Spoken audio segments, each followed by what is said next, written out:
ராஜஸ்தானின் பாலைவனத்தில் ஒரு காலத்தில் வளமாக விளங்கிய கிராமம் குல்தரா. இங்கு வாழ்ந்தவர்கள் புத்திசாலி பாலிவால் பிராமணர்கள். விவசாயமும் நீர் மேலாண்மையும் இவர்களின் பலம். ஆனால் காலப்போக்கில் நீர் குறைய ஆரம்பித்தது.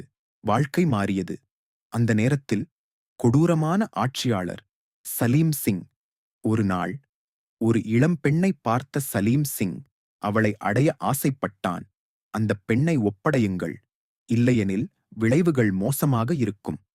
அந்த இரவு கிராம மக்கள் ஒரு தீர்மானம் எடுத்தனர். ஒரே இரவில் அவர்கள் தங்கள் கிராமத்தை விட்டு சென்றனர். அடுத்த நாள் குல்தரா ஒரு பேய் கிராமமாக மாறியது. இங்கு யாரும் வாழக்கூடாது என்ற சாபம் இன்னும் உயிருடன் உள்ளது.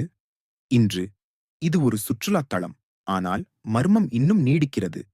குல்தரா இது ஒரு வரலாறா அல்லது இன்னும் புரியாத மர்மமா?